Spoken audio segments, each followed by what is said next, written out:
And good morning, Paul, as well. Yeah, I'm in Chicago. I've actually just been along to Union Station, a few blocks from here. Everything running normally there, but I'm afraid in the UK, it's a very, very different matter.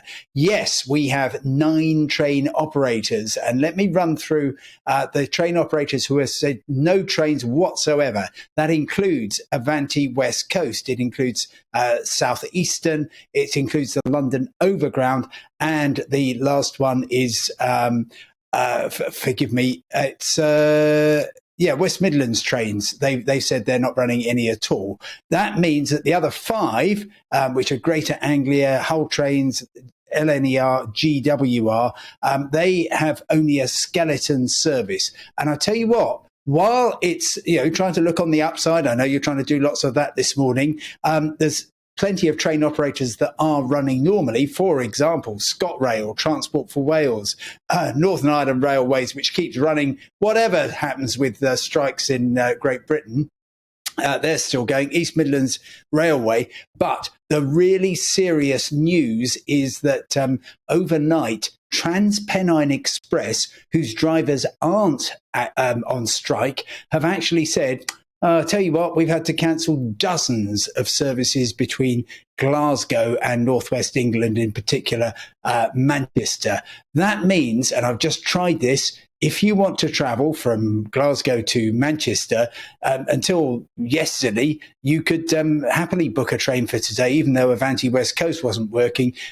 You could go on TransPennine Express. They have now cancelled those trains, and it just says, sorry, there are no trains available. This is nothing to do with the strike, because drivers aren't on strike. It's called crew resource availability issues, is what TransPennine Express says. And I tell you what, that's what really concerns me, Paul and Anne, because it says to the rail user, there is no certainty at all. Even if a train operator is supposed to be running, they might just decide the day before, sorry, we haven't got the people to do it. And it's the weekend, and it's August, and there are football matches to go to, and families want to maybe get to the seaside or wherever because the weather is very warm at the moment.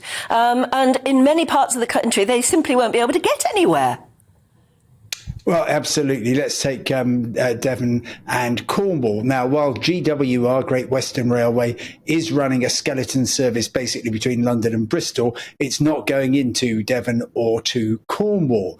On top of that, of course, Cross Country, which would normally be running to those areas, taking people from the north of England, from the Midlands to Devon and Cornwall, they have got no services at all. And of course, what has left the Train Drivers Union wants to do is cause absolute peak damage to travel plans. And that's why they've chosen a Saturday in the middle of August, because they know it's really going to hit families hard. It's going to hit those travellers who absolutely depend on rail to get to and from their holidays, to go on day trips. They're just doing all they can to cause as much harm as they can, as any trade union that is keen to get its industrial action muscle maximised. That's what they do. And of course, unfortunately, next weekend we've got an even worse situation, because on Thursday and on Saturday, members of the RMT union will be going on strike. Now, crucially, that includes the Network Rail signallers. As a result of that, even if you're in Wales and Scotland, you're not going to see many trains, because there won't be the signalling cover available, and about 1 train in 5 will run. It's a miserable month to be a rail traveller. And don't forget that the day after each strike day is also going to see disruption too.